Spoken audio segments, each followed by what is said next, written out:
우리 다 일어나셔서 하나님의 말씀 들으시기 바랍니다. 하나님 말씀은 출애굽기 32장 1절부터 6절까지의 말씀, 구약 성경 131페이지입니다. 구약 성경 131페이지, 출애굽기 32장 1절부터 6절까지 말씀.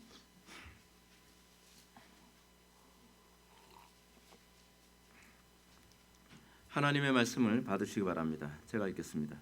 백성이 모세가 산에서 내려옴이 더딤을 보고 모여 백성이 아론에게 이르러 말하되 일어나라, 우리를 위하여 우리를 인도할 신을 만들라. 이 모세 곧 우리를 애굽 땅에서 인도하여 낸 사람은 어찌 되었는지 알지 못함이니라. 아론이 그들에게 이르되 너희 아내와 자녀의 귀에서 금고리를 빼어 내게로 가져오라.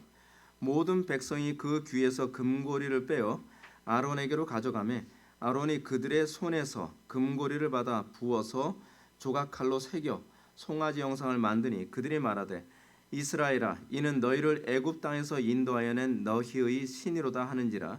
아론이 보고 그 앞에 제단을 쌓고 이에 아론이 공포하여 이르되 내일은 여호와의 절일이니라 하니 이튿날에 그들이 일찍이 일어나 번제를 드리며 화목제를 드리고 백성이 앉아서 먹고 마시며 일어나서 뛰놀더라. 아멘. 다 자리에 앉아주시기 바랍니다. 이 시간은 우상의 제사장 아론이라는 제목으로 하나님 말씀 증거하도록 하겠습니다. 우상의 제사장 아론. 교회는 세상에 소금과 빛이라고 얘기를 합니다. 뭐 흔히 듣는 얘기입니다. 근데 좀 와 닿습니까?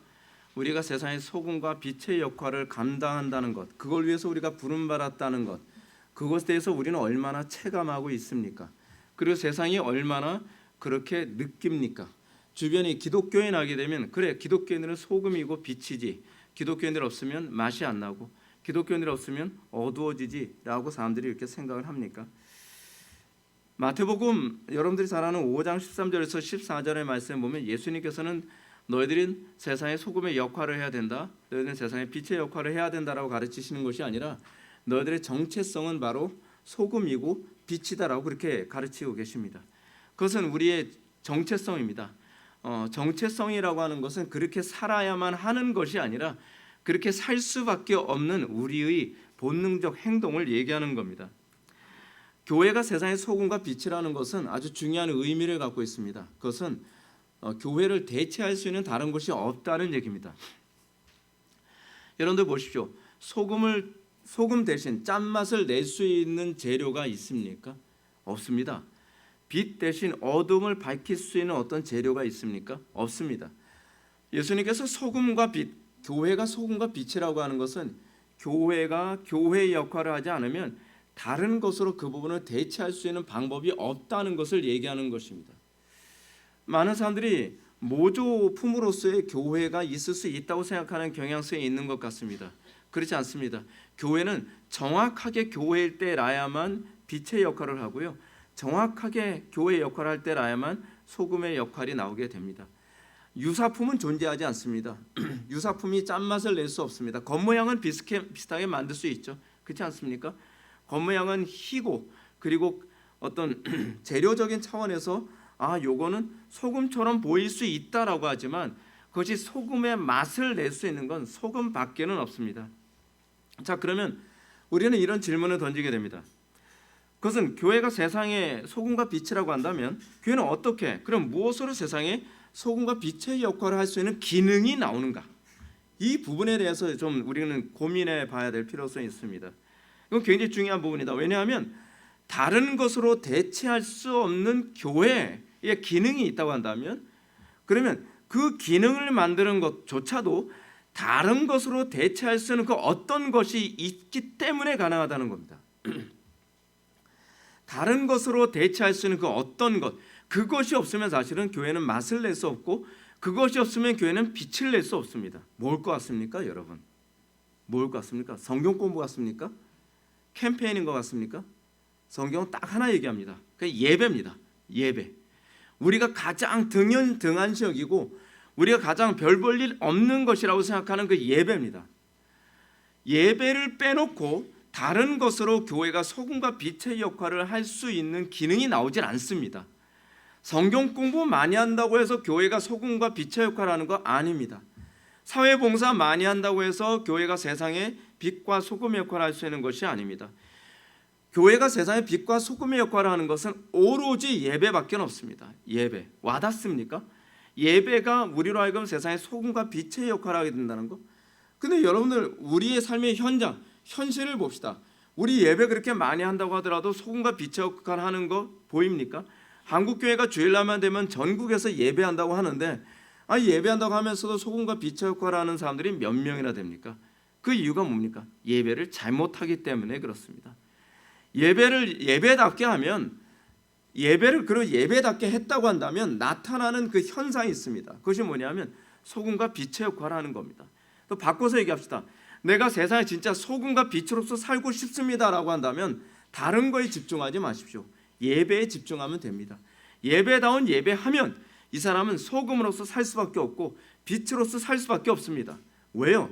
그 이유가 어디 있습니까?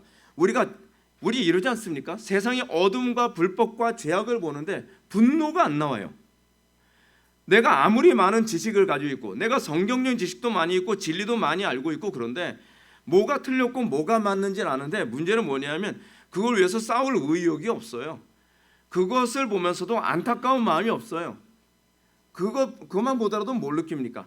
지식이 내가 세상의 소금과 빛의 역할을 하게 만드는 것이 아니라 내 속에 정말 진리를 사랑하는 마음, 불의에 대해서 분노할 줄 아는 마음, 그게 있을 때 그게 비로소 소금과 빛의 역할을 하게 만든다는 것 아니겠습니까?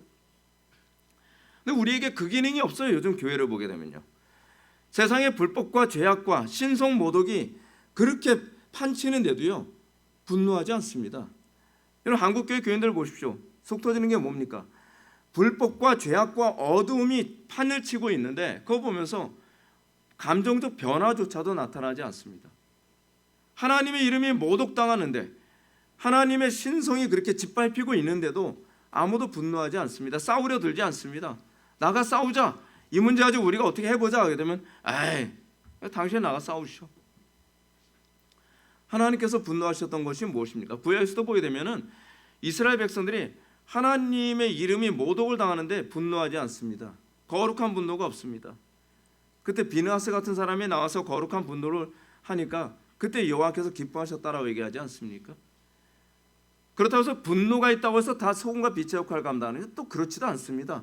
그 분노가 진리에 기반한 분노냐, 그 분노가 하나님께 대한 사랑에 의한 분노냐, 이웃에 대한 사랑에 의한 분노냐, 여러분 그게 더 중요한 것 아니겠습니까? 분노만 있다고 해서 그것이 진정한 신앙은 아니죠.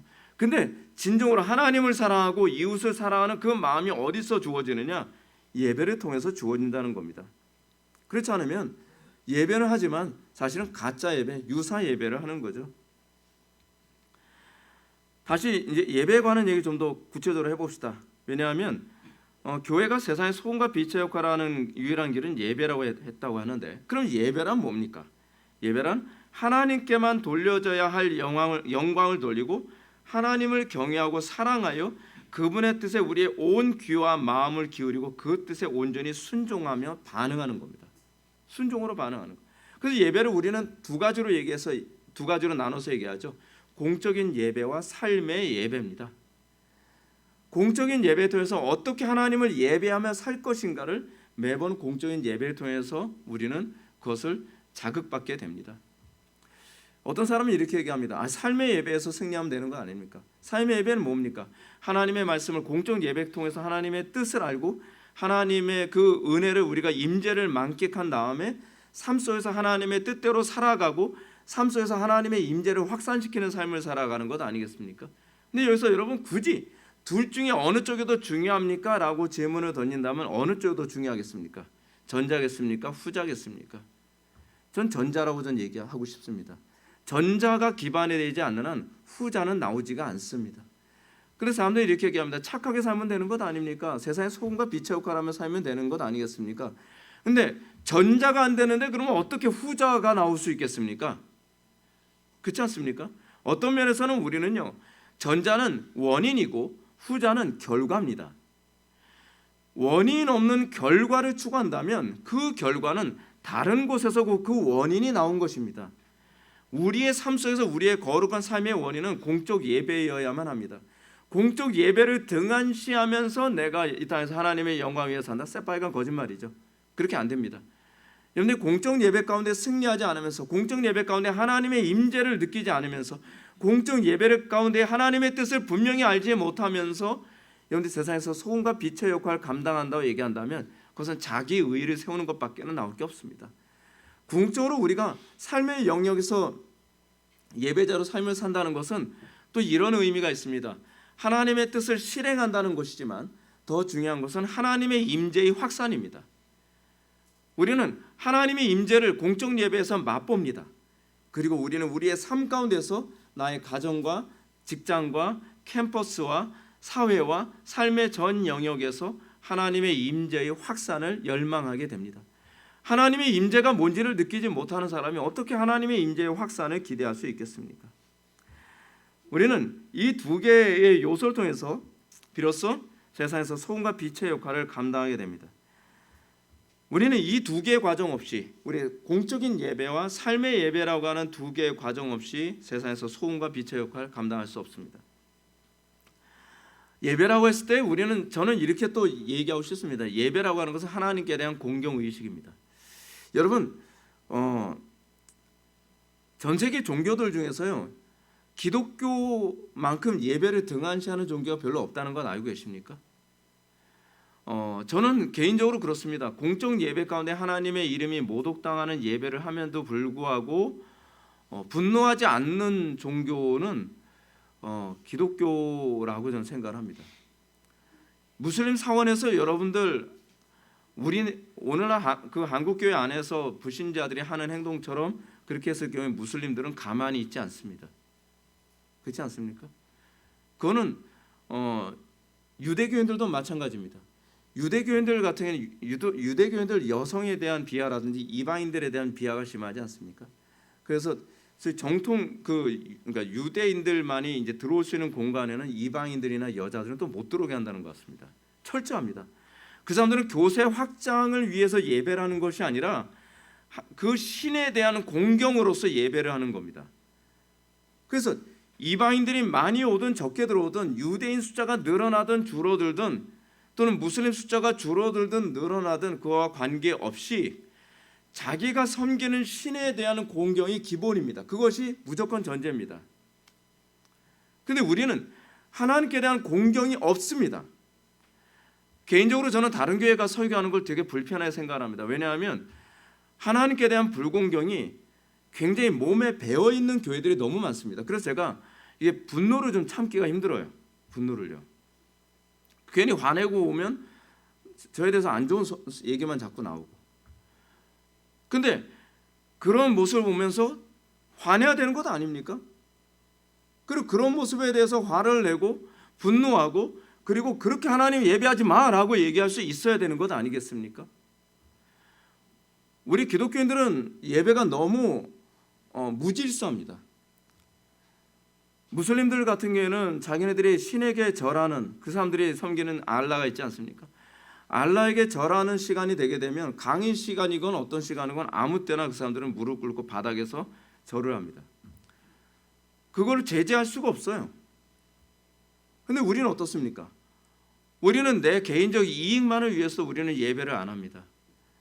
내 개인적 감정만을 위해서 우리는 예배를 안 합니다. 우리는 내 유익을 위해서 예배를 안 할 때도 많습니다. 예배가 장난입니까?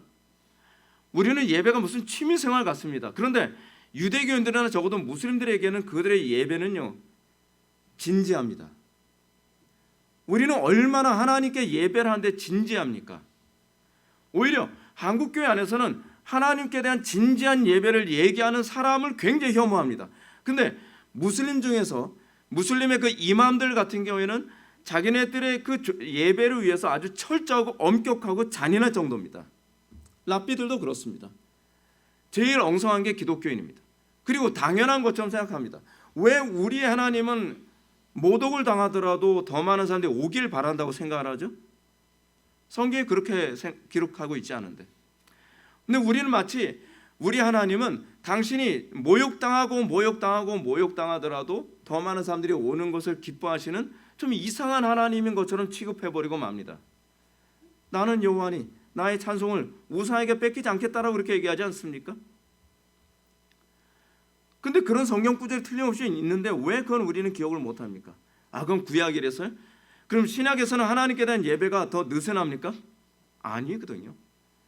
더 엄격해지면 엄격해졌지 느슨하지 않습니다. 자, 그럼 예배가 뭡니까? 예배는 하나님께 대한 공경이라 그랬습니다. 근데 하나님께 대한 공경이 그럼 뭐로 나타나는 겁니까? 공적인 예배에서 우리가 얌전히 앉아있는 것으로 나타나는 겁니까? 참 지금 한국 교회가 참 안타까운 게 뭐냐면 예배를 엄격하게 하는 교회를 사람들이 싫어합니다. 사람들이 우리 교회를 찾는 데 있어서 사람들이 불편해하는 이유 중에 하나가 뭐냐면 회복의 교회 가게 되면 예배가 너무 엄격할 것 같다는 거예요. 엄격한 게 왜 문제가 되죠? 여러분들 정상적인 크리스찬이라고 얘기한다면 제 설교를 유튜브로 듣는 분들이 있으면 이 부분은 분명히 좀 인식했으면 좋겠습니다. 왜 우리는 예배가 엄격하면 안 된다라고 생각을 합니까?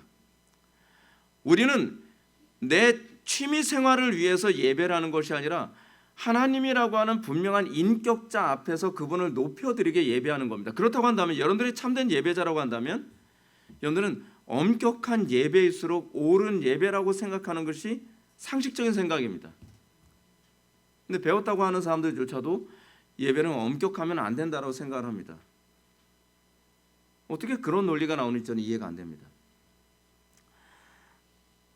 자, 예배는 하나님께 대한 공경이라고 했습니다. 그럼 그 공경은 뭐로 나타나야만 합니까?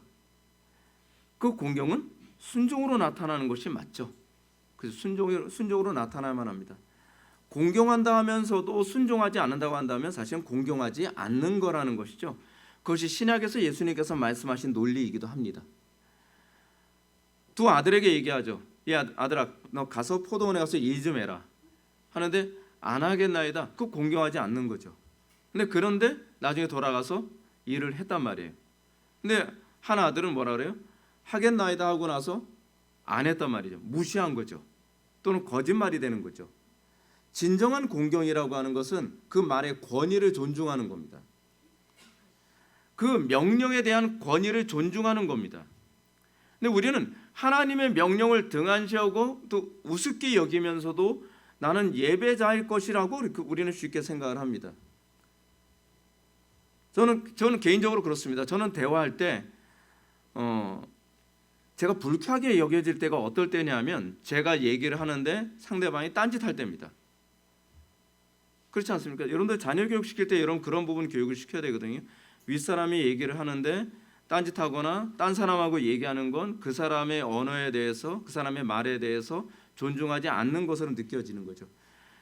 하나님의 말씀이 선포되어지고 그 말씀에 대해서 우리가 어떤 태도를 취하느냐가 사실은 우리가 하나님께 대한 예배의 태도 아닙니까? 하나님과 나와의 관계를 규정하는 가장 중요한 부분은 말씀에 대한 존중이거든요. 근데 하나님의 말씀에 대해서 존중하지 않으면서 우리는 신하일 것이다라고 생각하는 것은 굉장히 심각하죠. 하나님께서 아담을 창조하시고 아담에게 명령한 것은 경작하라는 것이었습니다. 그리고 아담은 하나님의 말씀대로 경작을 합니다. 그게 예배자입니다. 그것이 하나님을 존중한다 하는 사람에게 나타나는 부분입니다. 예배라는 것은 하나님만 섬긴다는 의미도 있습니다. 하나님의 말씀만 듣는다는 얘기입니다. 하나님께서 에덴 동산에서 경작하라고 명령을 받았을 때 아담은 하나님의 말씀을 더하거나 감하지 않고 하나님의 뜻대로 경작 활동을 합니다. 하나님께서 아담을 그 목적을 위해서 그렇게 창조하신 겁니다. 바꿔서 하나님께서 우리를 구원하셨다는 것 또한 그겁니다. 하나님의 말씀을 존중하는 사람으로 우리를 구원하신 겁니다. 하나님만 섬기고 하나님의 말씀대로만 순종하며 살고 하나님께만 헌신하며 사는 존재가 되도록 하기에 우리를 구원하신 겁니다. 그래서 우리는 이 사람이 구원받은 사람인가 아닌가, 다시 얘기한다면 이 사람이 재창조된 사람인가 아직 창조되지 않은 사람인가, 저는 아직 창조되지 않았다라고 하는 말을 비존재라고 얘기하고 싶습니다. 이 사람이 존재인가 비존재인가 라고 했을 때 이 사람이 진짜 구원받은 존재라고 한다면 그 사람은 비로소 하나님의 말씀이 신적 권위로 들려지기 시작하고 그리고 그 권위를 존중하며 하나님의 말씀을 더하거나 감하지 않고 순종하게 됨으로써 그 사람의 진짜 예배자가 됐구나, 저 사람이 진짜 구원받은 사람이구나라고 하는 것을 우리는 가늠할 수 있게 되는 것입니다. 따라서 공적 예배가 무너지면 삶의 예배가 무너질 수밖에 없습니다. 아니, 하나님의 뜻을 모르는데 어떻게 우리의 삶 속에서 하나님의 뜻대로 순종하고 열매 맺는 삶이 가능하겠습니까?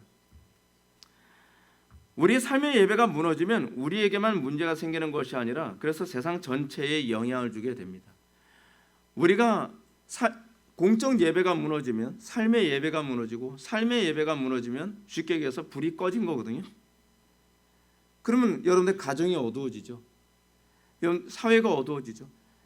제가 그래서 말씀드리는 거잖아요. 왜 이 사회가 이렇게 어두워졌죠? 정치 문제입니까? 사회 문제입니까? 아니라는 거죠. 교회가 빛을 잃었기 때문에 그렇습니다. 예수님께서 말씀하셨잖아요. 소금이 그 맛을 잃으면 무엇으로 짜게 하겠느냐고요. 빛이 빛을 잃으면 무엇으로 어둠을 밝히겠습니까? 정치가로 밝히겠습니까? 아니면 세상의 지식인을, 철학인을 통해서 여러분 밝히겠습니까? 아니라잖아요. 오로지 교회만이 세상의 빛이고 교회만이 세상의 소금이라고 말씀하고 계시지 않습니까? 그럼 우리가 왜 어두워졌냔 말이에요. 우리가 왜 빛의 역할을 못하고 우리가 왜 등대 역할을 못하냐는 거죠. 점검은 간단합니다. 예배입니다. 지식의 문제가 아니라니까요. 예배를 등한시하면서 열매가 안 나타나는 사람들이 자꾸 이런 얘기합니다. 목사님 어떤 책을 읽어야 될까요? 아니 지식으로 여러분들이 세상의 소금과 빛의 역할을 하는 게 아니라니까요. 여러분들에게 필요한 건 지식이 아니라 하나님께 대한 공경심입니다. 많은 지식이 있는데 문제는 행하지 않잖아요. 많은 지식이 있는데 우리는 그 하나님의 말씀에 대해서 우리는 공경하지 않고 존중하지 않고 순종하지 않잖아요. 많지 않아도 괜찮습니다. 여러분들이 단 하나만 알더라도 그 말씀 하나만 공경하고 순종하고 열매를 맺어도 여러분들은 충분히 빛의 역할을 감당할 수 있습니다. 빛의 밝기가 좀 어두운 뿐이죠. 그렇죠? 룩스가 좀 낮은 것뿐 아니겠습니까? 얼마나 밝을 것이냐에 관한 문제라고 한다면 여러분들이 더 많은 성경적 지식이 필요하다고 생각을 합니다. 근데 여러분들이 빛을 내지 못하고 있는 그 문제라고 한다면 여러분들이 정말 관심을 가져야 되는 문제는 예배의 문제이지 지식의 문제가 아니라는 얘기입니다.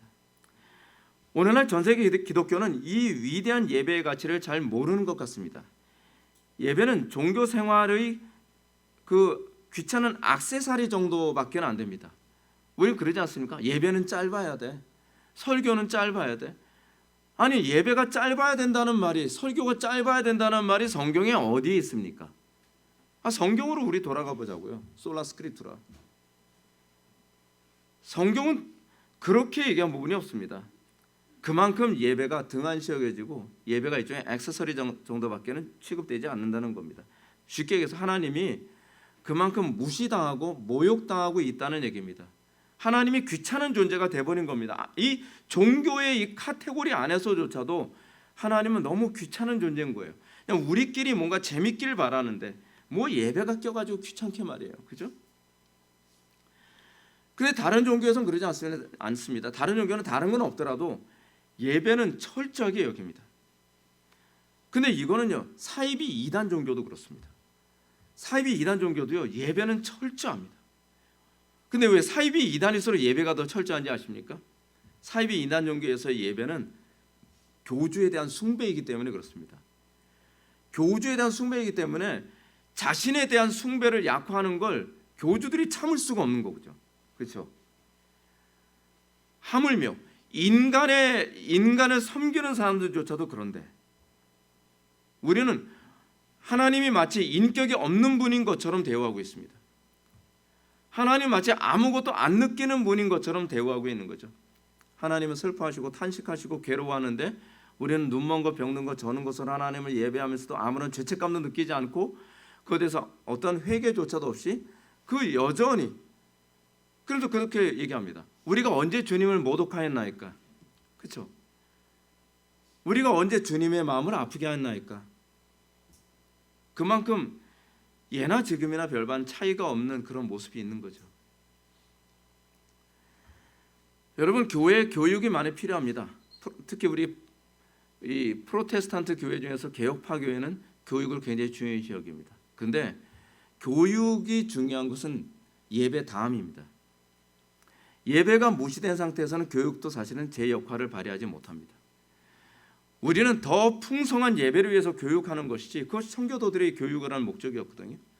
하나님을 더 풍성하게, 하나님을 더 탁월하게 예배하기 위해서 교육을 하는 것이지, 예배를 무시해가면서 교육을 한다는 것은 아무 의미가 없습니다. 저는 그렇게 생각을 합니다. 저는 개척돼서부터 지금까지 계속적으로 강조했던 것처럼 여러분들이 참된 예배자가 되기 전에는 여러분들에게 많은 지식을 가르치는 건 별로 의미가 없다고 생각을 합니다.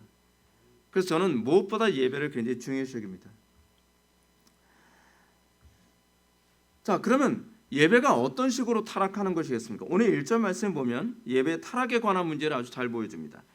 백성이 모세가 산에서 내려옴이 더딤을 보고 모여 백성이 아론에게 이르러 말하되 일어나라, 우리를 위하여 우리를 인도할 신을 만들라. 이 모세 곧 우리를 애굽 땅에서 인도하여 낸 사람은 어찌 되었는지를 알지 못함이니라.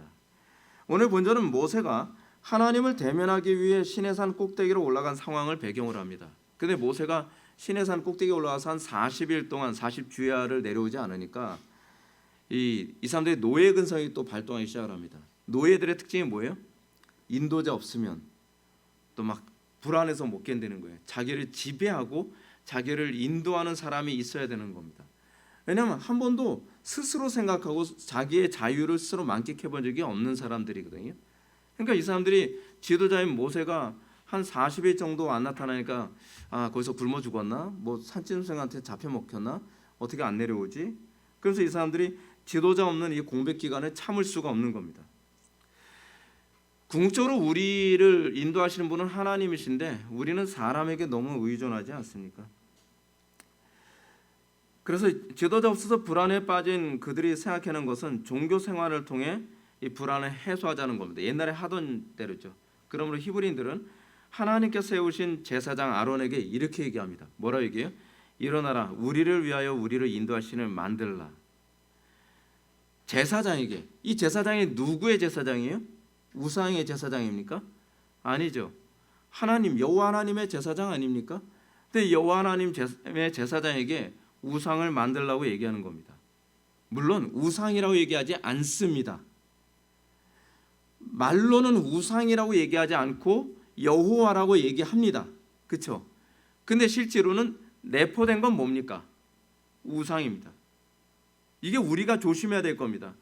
여러분들 하나님 섬긴다고 얘기하는데 그 하나님이 진짜 하나님인가요?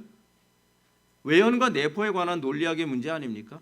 외연은 여호와인데 내포는 우상인 거죠. 여기서 히브리인들의 한 말을 유심히 관찰해 봐야 될 필요성이 있습니다. 두 가지 중요한 사실을 발견해야 됩니다. 첫째는 우리를 위하여라는 것이고요. 두 번째는 우리를 인도할 신이라는 말입니다. 항상 주어가 우리입니다. 신앙생활에서 항상 우리가 주어가 되면 곤란하지 않습니까? 하나님이 중심이 돼야 되는데, 첫 번째로 우리를 위하여라는 표현 속에는 예배의 목적성이 얼마나 잘못되는지 보여줍니다. 이들은 하나님을 위하여 예배하고자 하는 것이 아닙니다. 자, 여러분들은 예배하는 목적이 뭡니까? 나를 위하여 예배하려고 하지 않습니까? 나를 위하여. 예배의 목적은 하나님을 위하여거든요. 예배의 목적, 예배의 궁극적 대상은 하나님이십니다. 근데 많은 사람들이 교회를 찾아오는 이유가 뭐냐면 나를 위해서, 나 때문에 예배를 한다는 겁니다. 그럼 나에게 필요하지 않으면 예배를 안 해도 된다는 얘기네요. 내가 중심이 되니까 인터넷으로 예배하든 뭐 비대면으로 예배하든 그 뭐가 중요하냐? 아니, 왜 이게 중요한 문제입니까? 하나님께 대한, 하나님을 위한 예배라고 한다면 여러분들 상식적으로 비대면 예배, 인터넷 예배, 그게 되겠습니까? 우리는 예배라고 하는 것이 뭔지조차 모르니까 예배가 나를 위해서 있는 거라고 생각하니까 내가 은혜 받기 위해서 예배한다고 생각하지 않습니까? 하나님께 대한 공경으로서의 예배가 아니라 내가 뭔가 만족하기 위해서, 내가 은혜 받기 위해서 예배하는 거니까 사람들이 이렇게 얘기합니다. 뭐 인터넷으로 예배해도 은혜가 되던데요. 나를 위하여죠. 자, 좋다고 좋아요. 은혜가 됐다고 칩시다. 근데 중요한 건 그 은혜가 된 것이 과연 하나님께서 기뻐하셨을까에 관한 문제예요. 여러분 이렇게 사람들 이런 사람들 많이 있잖아요. 찬양을 하면서 오늘 이렇게 찬양이 너무 좋아요. 찬양이 좋은 거 보니까 하나님께서 기뻐하실 것 같아요. 아니 찬양이 내가 좋았다는 것과 하나님이 기뻐하셨다는 건 별개 문제라니까요. 그래서 사람들이 막 방방 뜨고 저는 다른 교회 그 찬양 집회 같은데 제가 가면 제가 적응이 잘 안 돼요. 특히 청소년이나 청년 수련회 때 가게 되면은 무슨 클럽에 온 것 같은 그런 분위기. 막 사이키 조명 막 돌리죠. 막 그러면서 요즘에는 기본이 찬양할 때 일어나세요더라고요. 스탠드업. 일어나세요. 왜 일어나라고 할까요? 일어나서 찬양하자는 거예요. 오케이, 뭐 하나님을 뭐 일어나서 찬양하는 거 좋다. 여기까지는 인정하겠다. 근데 여기서 뛰세요. 아니 도대체 왜 뛰어야 되는 거예요, 도대체? 그렇잖아요. 그래서 춤출 사람은 춤을 추래요. 그래서 사람들 그런 거예요. 거기서 막 사이키 조명 돌고 막 괴성질, 완전 클럽 같은 분위기로 막 사람들이 그리고 난 다음에 우리가 이렇게 좋은데 하나님 얼마나 좋아하실 거냐는 거예요. 아니거든요. 그건 자기 생각이지. 나를 위한 예배라고 생각하기 때문에 그런 겁니다. 여러분 착각하지 마십시오. 예배는 나를 위한 게 아닙니다. 하나님을 위해서 우리가 모이는 겁니다. 그러다 보니까 사람들이 뭐라고 얘기합니까? 내 취향에 맞는 예배를 찾아다니잖아요. 내 입맛에 맞는 예배를 찾아다니잖아요. 내가 편리한 예배를 찾아다니잖아요. 내 본성에 맞는 예배를 찾아다니잖아요. 이미 무덤 파기 작전이라고 하는 그 책에서 기독교의 몰락에 관해서 경고한 내용이 있습니다. 뭐냐 하면 그래서 이 사람이 사파를 하나 그린 게 있습니다. 그 오스기니스에 의해서 출판이 됐는데 이 사람은 이 책 이 원고를 준 사람은 일루미나티인지 프리메이슨인지 모르겠어요. 하여간 거기에 굉장히 중요한 역할을 하는 지부장이었어요. 철학과 교수인데. 그래서 이런 장면이 나오는 거예요. 남편은 소파에 앉아 있고 아내는 뒤에서 얘기를 합니다. 여보, 오늘 우리가 전통적인 예배를 드리러 갈까? 아니면 현대적인 예배를 드리러 갈까? 오늘은 기분도 꿀꿀한데 어떤 예배 드리러 갈까? 아니 예배가 우리의 취향에 맞춰서 기분에 따라서 내가 이런 예배 저런 예배를 선택하는 겁니까? 여러분 나를 위하여라고 하는 이 부분은요, 우리를 위하여라고 하는 이 부분은 이미 제2계명에서 경계한 부분입니다. 10계명 제2계명을 보면 너를 위하여 새긴 우상을 만들지 말고 얘기하고 있습니다. 근데 이들은 지금 뭐라고 얘기합니까? 우리를 위하여라고 얘기하고 있습니다. 예배가 우리를 위한 것이라고 생각하는 겁니다. 그래서 사람들은 얘기합니다. 목사님, 우리를 위해서 설교 시간 좀 줄이면 안 될까요? 우리를 위하여 일부 예배 7시 반 예배를 만들어 주시면 안 될까요? 왜냐하면 저 7시 반 예배 드리고 가족들하고 좀 여행도 가야 되거든요. 우리를 위하여 이렇게 좀 프로그램 만들어 주시면 안 될까요? 우리를 위하여 예배 시간에 이런 찬양도 해 주시면 안 될까요? 우리를 위하여. 아니요.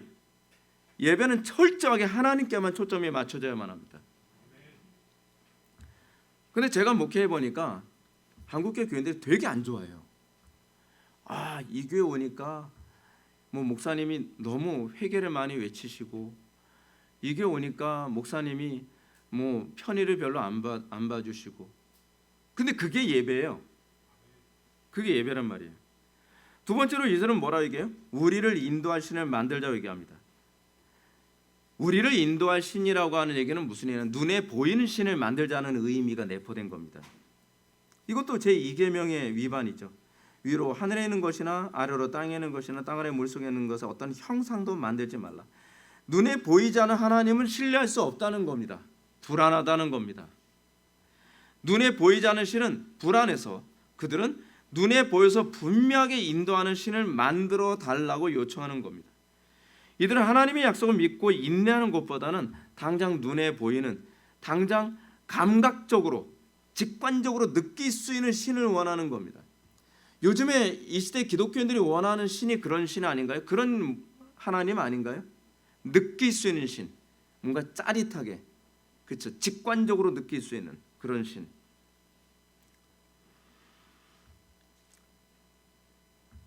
사랑하는 성도 여러분, 10계명 제1계명부터 4계명은 우리가 잘 알고 있는 것처럼 하나님 사랑에 해당하는 율법입니다. 다시 말해서 대신계명이죠. 그런데 이 계명은 다시 말하면 예배계명이라고도 얘기할 수 있습니다.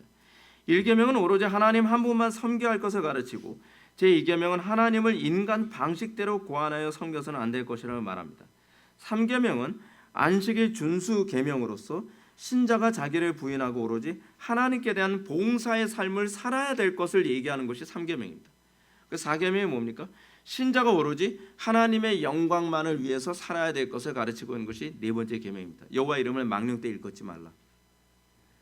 근데 과연 이 계명을 제대로 이해하고 이 계명에 충실하게 살아가는 교인들이 몇 명이나 됩니까? 이것에 대해서 양심이 아무런 가책도 느끼지 않습니다. 오히려 이런 부분에 대해서 지적하게 되면 굉장히 불편해합니다.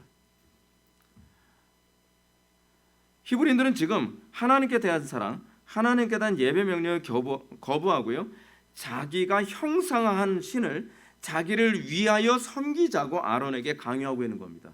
제사장에게 이걸 강요하고 있는 거예요. 자기가 우상 숭배를 열망하면 자기들끼리 우상 숭배하면 될 것이지, 이들은 하나님의 제사장에게 우상을 숭배하는 제사장 역할을 해달라고 요구하는 겁니다. 자, 여러분들 어떻습니까? 여러분들이 우리 교회 왔을 때 불편한 게 뭡니까? 다른 교회는 뭐 주일 낮 예배만 예배해도 되는데 이 교회는 들어올 때부터 서약을 하면서 공적 예배 다 참석하라고 하질 않나? 불편하게 한다, 한다. 제가 이렇게 한 이유가 있습니다. 그 이유는 뭐냐면 한국교회 무너진 성벽을 다시 쌓기 위해서입니다. 한국교회 공적 예배 다 무너졌습니다. 수요 예배 여러분 가보십시오. 대형 교회들 가보면 대형 교회인데 우리 교회 성도들만큼도 안 모입니다. 수요 예배 때. 주일 오후 예배 여러분 가보셨습니까? 주일 오후 예배 제가 이름만 대면 잘 아는 그런 주일 큰 교회 보면요, 낮 예배 때는 바글바글 했던 교회인데 오후 예배 때 보게 되면은 머리 허연 노인애들, 저는 노인 아닙니다. 그럼 머리 허였지만 머리 허연 노인들만 여기저기 듬성듬성 앉아 있어요. 듬성듬성. 그 머리 새카만 사람 몇 명 앉아 있으면 저 사람이 염색한 걸까 젊은 사람인 걸까를 먼저 쳐다보겠죠. 여러분 지금 우리는 그런 모습 보면서 어떻게 생각합니까?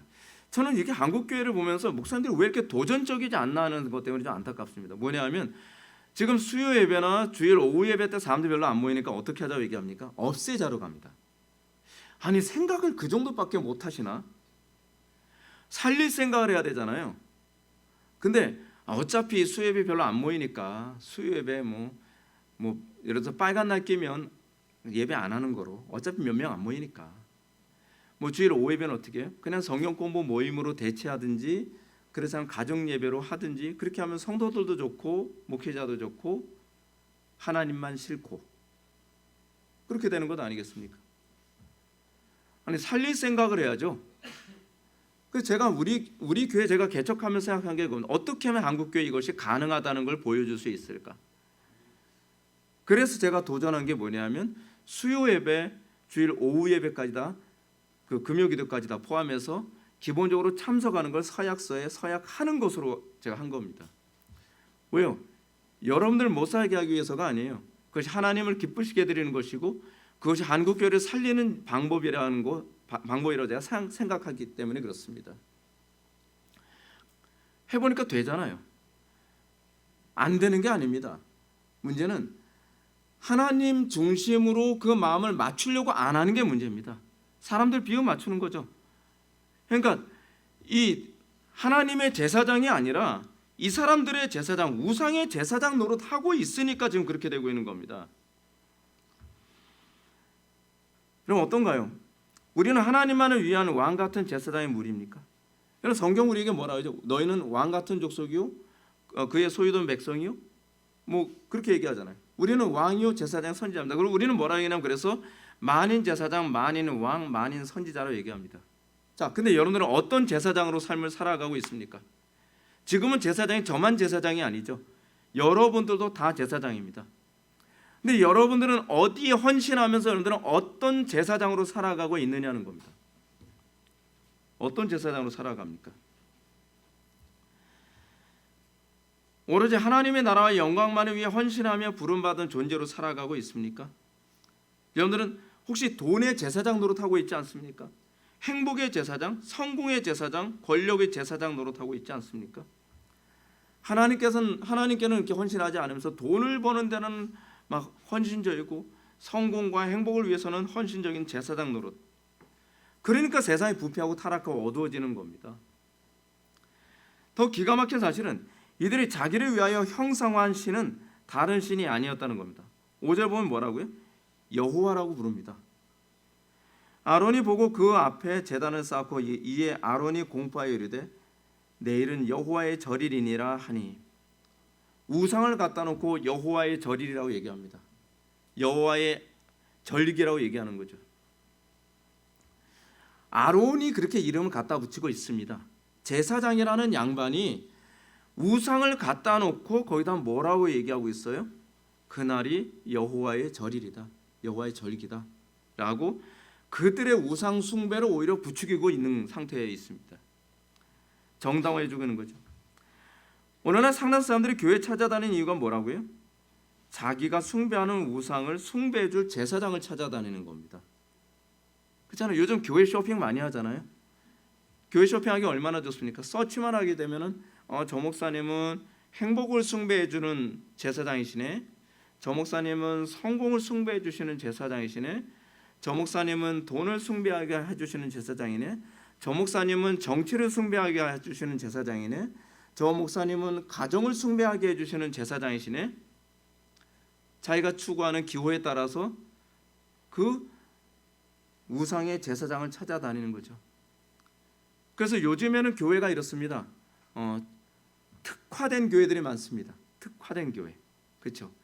가정을 숭배하는 그런 특화된 교회, 또는 성공을 숭배하는 특화된 교회, 행복을 숭배하는 특화된 교회, 뭐 그런 여러 가지 특화된 교회.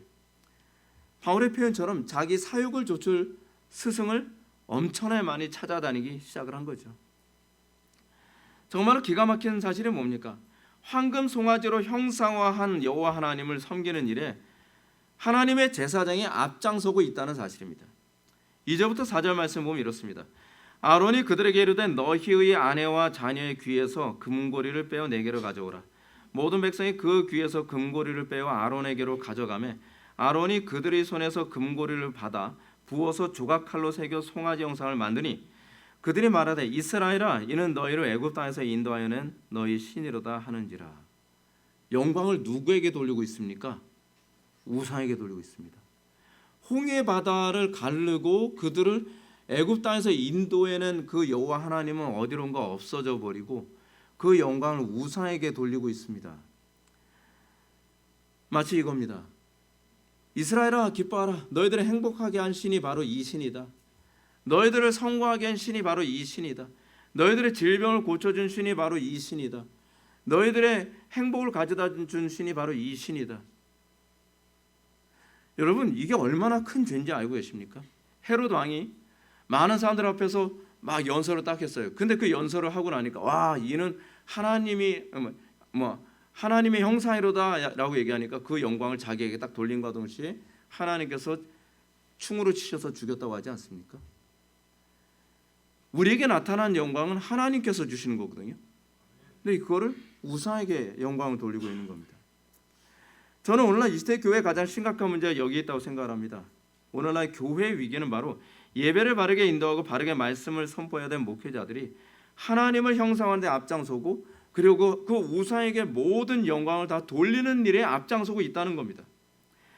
하나님 형상화를 책망하고 그리고 오히려 그 영광을 하나님이 아닌 다른 것에 돌리는 것에 관해서 끊임없이 회개를 외쳐야 될 설교자들이 오히려 그 모든 영광을 우상에게, 돈에게, 행복에게, 성공에게, 출세에게, 명예에게 그쪽으로 다 돌리고 있다는 사실입니다. 예나 지금이나 사람들은 성경적으로 하나님을 섬기기 원치 않습니다. 물론 사람들은 종교성이 있어서 교회를 찾아오지만 교회 안에 들어온 사람들은 자기가 원하는 방식대로 하나님을 섬기기를 원합니다. 어떤 사람들은 찬양이 좋아서 교회를 찾아옵니다. 그 사람은 소위 노래가 그 사람의 우상이죠. 어떤 사람은 지식이 좋아서 지식 때문에 교회를 찾아오는 교인도 있습니다. 어떤 사람은 외로워서 교회를 찾아오는 사람도 있습니다. 어떤 사람은 이성을 사귀고 싶어서 교회를 찾아오는 사람도 있습니다. 어떤 사람은 장사 목적으로, 교회에 있으면 사람들 많으니까 인간관계 맺어서 돈 많이 벌 수 있다고 생각하는 거죠. 요즘 교회를 찾는 사람들 가운데 상당수 사람들은 각자가 교회에 들어오기 전에 섬기던 황금 송아지가 있습니다. 그 황금 송아지가 들어오면서 여호와로 다 탈바꿈해 버리는 거죠. 그렇죠? 여러분들이 교회 오기 전에도 여러분들은 돈을 원했고, 성공을 원했고, 행복을 원했고, 출세를 원했고, 근데 그거를 다른 이름으로 가면만 뒤집어 씌운 겁니다. 이름만 다를 뿐 그 우상의 내용은 똑같습니다. 마치 그리스 헬라 철학이 로마 가톨릭에 들어가서 천지창조 그림을 그렸더니 그 천지창조의 그림에서 아담의 얼굴에 누구의 얼굴을 집어넣습니까? 아폴론의 얼굴을 집어넣잖아요. 하나님의 얼굴에 누구의 얼굴을 집어넣죠? 제우스의 얼굴을 집어넣죠. 그건 무슨 차이가 있습니까? 외형과 내포가 다릅니다. 그런데 그들이 교회 안에 들어오면서 목회자들이 우리를 위하여 인도하시는 만들라라고 또 강요합니다. 목사님들, 제가 청빙 받아가는 걸 좋아하지 않는 이유가 뭐냐면, 목사님들이 어느 교회 가게 되면 그 새로 부임받은 교회에서 교인들이 목사님 그렇게 설교하지 마십시오. 목사님 좀 위로하는 설교 좀 해주십시오. 축복받는 설교 좀 해주십시오. 그런 식으로 자기네들이 원하는 신을 설교자한테 강요를 합니다. 목사님 설교는 좀 짧게 해주십시오. 그런 식이죠. 그래서 다른 교회 가서는 설교를 30분 이상 하면 그건 예의가 없는 거잖아요. 왜? 사람들을 피곤하게 만든 거니까. 이 신은 여호와라는 외형만 바꾸는 내포와 같습니다. 오늘날 교인들은 목회자에게 이런 신을 만들어 달라고 강요합니다. 어떤 사람들은 감정을 숭배하는 신을 만들어 달라고 강요합니다. 어떤 사람은 돈을, 어떤 사람은 명예를, 어떤 사람은 행복을, 어떤 사람은 성공을 숭배할 신을 만들어 달라고 강요합니다. 우리가 원하는 신은 그런 신이에요. 우리가 원하는 신은 성경의 하나님이 아니란 말이에요 라고 얘기하는 거죠. 그리고 그들이 원하는 신을 충족시키지 않으면, 그들의 숭배를 충족시키지 않으면 나 이 교회 떠날래. 그러면서 문제를 일으키는 거죠. 이 모든 우상들은 교회에 나오기 전에 그들이 이미 섬기던 신이었습니다. 이 강요를 안 받아주면 헌금하지 않겠다고 얘기합니다. 교회로 옮기겠다고 합니다. 어떤 사람은 그 목회자를 괴롭히겠다고 협박까지 합니다. 수많은 목회자들이 이런 우상 숭배자들 강요 앞에 무릎을 꿇습니다. 그리고 그들을 위해 그들을 인도할 신을 만듭니다. 행복으로 인도할 신, 성공으로 인도할 신, 부자로 인도할 신, 쾌락으로 인도할 신을 그들에게 이제 가르칩니다. 그 안에서 음악을 우상으로 숭배하는 사람들을 위한 프로그램을 만들고요, 친교를 숭배하는 사람을 위한 프로그램을 만들고, 행복을 숭배할 신들을 위한 그런 여러 가지. 그리고 강단에서는 더 이상 죄를 지적하지 않습니다. 회개 선포하지 않습니다. 왜요? 그들이 원하는 하나님은 여호와 하나님이 아니니까요. 여호와 하나님께로 돌아가라고 하는 것이 회개거든요. 여호와 하나님께로 돌아가라라고 하는 것이 바로 죄를 지적하는 부분이거든요. 근데 나는 여호와 싫다는 거예요. 난 여호와께로 돌아가고 싶지 않다는 거예요. 그래서 그들은 강단에서 외칩니다.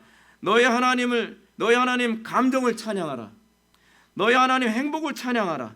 너의 하나님 명예를 찬양하라. 너의 하나님 재물을 찬양하라. 너의 하나님 성공을 찬양하라. 할렐루야. 거기에 많은 사람들이 아멘 합니다. 너무 좋아합니다. 이것이 오늘날 교회, 소위 교회 성장의 성공 노하우라고 얘기합니다. 사람들이 얘기합니다. 자, 이렇게 얘기하니까 사람들이 마치 황금 송아지에서 어떻습니까? 황금 송아지 만드는데 너희 아내와 너희 자녀의 귀에서 금고리를 빼어 내게로 가져오라 라고 얘기하니까 사람들이 어떻게 해요? 행복의 신을 위해서 내 돈을, 내 집을, 내 결혼 자금을, 내 모든 재산을 다 털어가면서 헌금을 합니다. 여러분, 왜 이단적인 교회들이 그토록 돈이 많은지 아십니까? 자기 우상을 섬길 신을 위해 금고리, 그것도 어떤 금고리예요? 너희 아내와 자녀의 귀에서, 자기 것도 아니에요. 아내와 자녀의 귀에서 금고리를 빼어 내게로 가져오라. 다 끄집어내는 거예요. 아내에게 너 금고리 빼, 자녀에게 너 금고리 빼. 왜요?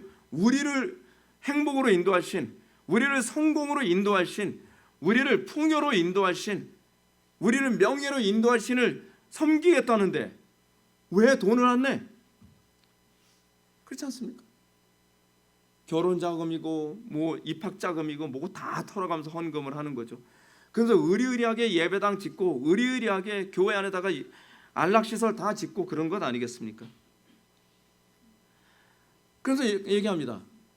후배 목회자들한테 이보게 교회 성장 어떻게 하는지 가르쳐줄까? 어떻게 해야 교회가 부흥하는지 가르쳐줄까? 그들이 숭배하는 신이 뭔지를 알면 돼. 그들이 원하는 것, 교인들이 원하는 것, 그들이 원하는 신을 숭배해주면 그들이 돈이고 뭐고 아깝지 않게 다 바쳐. 그게 과연 부흥입니까? 그걸 부흥이라고 얘기합니다. 이렇게 했더니 교회가 부흥했더라. 이렇게 했더니 전국에서 사람들이 모여들더라. 이렇게 했더니 성도들이 주머니에서 모든 돈을 다 통장까지 다 털털 털더라. 저는 헌금 강요한 적 없습니다 라고 얘기하는 거죠. 헌금 강요한 적 없겠죠. 근데 그들이 원하는 신을 숭배하게 해준다 그러면 그들의 금고리고 뭐고 다 벗어 던지는 것이 우상 숭배의 특징이니까요. 그러면서 사람들은 황금 송아지를 만들고 기뻐하며 흥분합니다. 부흥했다고 얘기합니다. 근데 어떻습니까? 하나님을 위해서 헌신하라. 우리 인색하지 않습니까? 굉장히 인색하죠. 하나님 위해서 헌신하라 그러면 시간, 내 재물, 내 지식, 내 명예 모든 것에 인색하죠. 여러분, 뭐가 배도입니까? 궁극적으로 뭐가 배도인 것 같습니까? 교회를 다닌다고 해서 신앙이 아닙니다. 배도란 하나님보다 다른 것을 더 찬양하고 그것을 위해서 헌신하고 그것을 위해서 희생하는 겁니다. 오늘날 우리가 사는 이 시대의 기독교는 배도의 극치에 달려 있습니다. 오늘날 교회는 여호와를 섬기는 예배의 처소가 아닙니다. 만신전이죠. 만신전이 뭡니까? 이게 이방 종교에는요 만신전이라는 게 있습니다. 이 만신전 그 그리스에 가게 되면은 아테네에서 북쪽으로 좀 올라가게 되면은 판테온이라고 있습니다. 판이라고 하는 말이 영어로 all에 해당하는 단어거든요. 그래서 모든 신들을 다 섬기는 거예요. 그거를 판테온이라고 얘기하거든요. 근데 이방 종교에는 판테온 같은 게 있습니다. 여러 신들을 다 섬겨요. 근데 오늘날 한국 교회가 과연 판테온 아닙니까? 판테온. 내가 원하는 모든 종류의 신들이 다 있어요. 쾌락을 섬기는 신, 풍요를 섬기는 신, 그리고 행복을 섬기는 신, 뭐 병 고치는 그런 신, 무슨 신, 백화점 같은 교회. 왜 사람들이 큰 교회를 선택하는지 아십니까? 작은 교회는 많은 부분에서 니즈를 채워주질 않아요. 근데 큰 교회를 가게 되면 큰 교회는 판테온 같아요. 모든 니즈를 다 채워줄 수가 있어요. 대형 교회라고 다 그런 건 아니겠지만 여러분 대형 교회를 좋아하고 선호하는 이면에는 판테온적인 사고방식이 있다니까요. 만신전을 숭배하는 사고방식이 들어가 있어 그렇습니다. 그래서 거기에는 돈을 숭배하고 명예를 숭배하고 성공을 숭배하고 쾌락을 숭배하고 행복을 숭배하고 지식을 숭배하는 그런 모든 니즈를 다 채워주는 거예요. 만신전이죠. 판테온입니다. 그리고 다양한 우상을 홍보하며 교회에 들어오라고 손짓합니다. 우리 교회에 오게 되면은 우리 교회는 뭐 이런 부분을 채워줄 수 있습니다. 우리 교회에 들어오게 되면은 여러분들의 이런 니즈를 또 채워줄 수 있습니다. 그러니까 작은 교회에서는 결국 다 뺏기죠. 왜요? 작은 교회는 조그만 신밖에 섬기지 않거든요. 제가 작은 교회라고 제가 면죄부를 주고자 하는 마음은 없습니다. 왜요? 작은 교회들도 큰 교회 흉내 내가면서 어떻게 하든지 만신전 만들어 보려고 애쓰는 교회들이 많거든요. 제가 분명히 말씀드리지만 여호와 하나님만 섬기는 신을 교회를 한다면 여러분 큰 교회의 교인은 안 뺏깁니다. 근데 만신전 같은 교회를 꿈꾸니까 자꾸 큰 교회한테 뺏기는 거죠. 그럼 물량이 어떻게 이기겠습니까? 그렇지 않습니까? 오늘날 교회의 모습은 이렇게 우상 숭배로 가득합니다. 그들은 자신들의 우상을 여호와라는 이름으로 둔갑시켜 죄책감 없이 음란하게 우상을 숭배합니다. 그리고 그들은 누구보다 부지런하게 열정적으로 자기 하나님, 자기 신을 섬깁니다. 이런 모습이 6절에 나타나죠. 이튿날에 그들이 일찍이 일어나 번제를 드리며 화목제를 드리고 백성이 앉아서 먹고 마시며 일어나서 뛰놀더라. 아예 하나님을 좀 이렇게 섬겨보라요. 그래요. 이튿날에 내일 우상 숭배하는 날이니까 좋아가지고 일찍 일어나서 번제를 드려요. 화목제를 드려요. 그래서 먹고 마시면 일어나 뛰노니다. 제가 서론에서 오늘날 교회가 세상에서 빛과 소금의 역할을 하는 유일한 방법을 예배라고 말씀드리지 않았습니까? 예배가 무너지면 교회는 더 이상 교회라고 부를 수 없습니다. 아니, 예배가 없는데 어떻게 그걸 교회라고 얘기합니까? 더 이상 교회라고 할 수 없죠. 근데 수많은 교회가 예배를 안 할 수 없으니까 그냥 대충 합니다. 예배를 대충 해요. 주말만 되면 수많은 교인들이 일찍 일어나 번제를 드리며 화목제를 드리고 백성이 앉아서 먹고 마시며 일어나 뛰놀지만 세상이 점점 어두워지는 이유가 어디 있겠습니까? 하나님 숭배하기 위해서 하는 것이 아니라 자기 우상을 숭배하기 위해서 아침에 일찍 오는 겁니다. 목회자가 여호와의 제사장 역할을 포기하고 우상의 제사장 역할에 헌신하고 있기 때문입니다. 물론 그렇게 우상의 제사장 역할을 통해서 수많은 목회자들이 부귀와 명예와 성공과 행복을 다 누리고 있는 건 아니죠. 어떤 사람은 실패하고 어떤 사람은 성공하고. 근데 여러분, 이렇게 하게 되면요, 당장은 교회가 크는 것 같습니다. 당장은 교인들이 다 좋아하는 것 같습니다. 근데 그 교회가 제대로 된 역할을 하고 있는가 아닌가는 소금과 빛의 역할 제대로 하고 있는가, 등대 역할 제대로 하고 있는가 보면 알지 않습니까? 등대 역할을 제대로 못하고 있다면 그 다음에는 7절 이하에 나타나는 것처럼 하나님의 심판만 기다리고 있는 겁니다. 이게 지금 한국교회 문제입니다. 저는 지금 한국교회가 얼마나 심각하다고 생각하냐면, 이제는 교회 안에 들어온 신 중에 하나가 뭐냐면 정치라는 신이 들어왔거든요. 그래서 어떤 정치적 대변을 해주면 그 교회에 이제 사람들이 몰리기 시작합니다. 그래서 그 목사가 일종의 메시아가 되는 겁니다. 그죠? 그래서 이 목사 아니면 우리나라 망할 거라는 겁니다. 제가 이렇게 얘기하면 좀 극단적일지 모르겠는데 전 그 목사 때문에 나라가 망할까 봐 걱정이거든요. 이게 우리가 도대체 뭘 섬기는지조차도 모르는 겁니다. 사랑하는 성도 여러분, 우리가 사는 이 시대는 배도의 극에 달한 시대에 살고 있습니다. 우리의 배도는 어떤 큰 환난의 시기에만 나타나는 것이 아닙니다. 평소에도 우리는 계속 나타납니다. 그것은 단지 환난 속에서 그 실체가 표면적으로 드러날 뿐이죠. 우리는 이 시대를 바라보면서 주님 오실 날이 멀지 않았음을 감지합니다. 주님 오실 때가 됐을 때 항상 노아의 때나 이 소돔의 때는 하나님을 숭배하기보다는 온통 우상 숭배로 극심할 때 주님께서 세상을 심판하시고 주님께서 오셨습니다. 과연 우리가 사는 이 시대가 하나님을 참되게 예배한다고 얘기할 수 있을까요? 과연 이 시대 교회는 과연 어떻게 가고 있습니까? 멀쩡한 목회자까지도 우상을 숭배하는 제사장으로 만들지 못해서 안달이고, 자기네들이 원하는 우상을 숭배하지 않으면 그 목사를 내쫓는 것이 다반사고, 그리고 우리가 숭배할 신을 제사할 수 있는 그 제사장을 영입하기 위해 사방을 돌아다니면서 수소문하고, 그리고 그런 교회가 좋은 교회라고 홍보하고, 그것이 우리가 현재 지금 맛보고 있는 한국교회의 현실이 아닙니까? 주님 오실 날이 멀지 않았습니다. 여러분, 예배가 무너지면 아무리 도덕적이고 아무리 신학적인 지식이 많고 아무리 탁월한 헌신을 한다 하더라도 다 거짓된 것입니다. 예배의 회복이 본질입니다. 종교개혁은 예배의 회복에서 시작됐습니다. 어느 시대든지 기독교가 제정신을 차릴 때는 예배 회복에서부터 출발했지 성경 공부에서 시작하지 않았습니다. 한국교회가 다시 제정신을 찾고 교회의 본질을 회복하는 유일한 길은 예배의 하나님의 임재를 회복하고 예배의 예배됨을 회복하는 겁니다.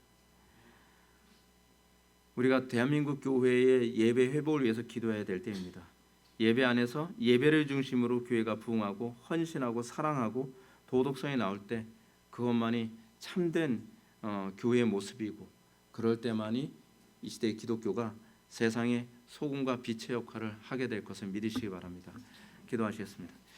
사랑이 많으신 하나님, 우리가 살아가는 이 시대가 얼마나 심각한지를 다시 한번 뒤돌아보게 됩니다.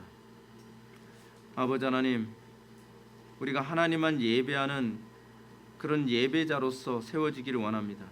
그리고 한국교회가 만신전과 같은 그런 예배가 아니라 정말 오로지 유일하신 하나님만을 섬기며 그것을 위해서 모든 것을 헌신할 수 있는 그런 마음으로 변화되길 원합니다. 아버지 하나님, 우리 교회에게 복을 내려주시고 한국 교회에 복을 내려주시사 오직 여호와 하나님만이 찬송받게 하여 주옵소서. 예수님의 거룩하신 이름으로 기도드립나이다.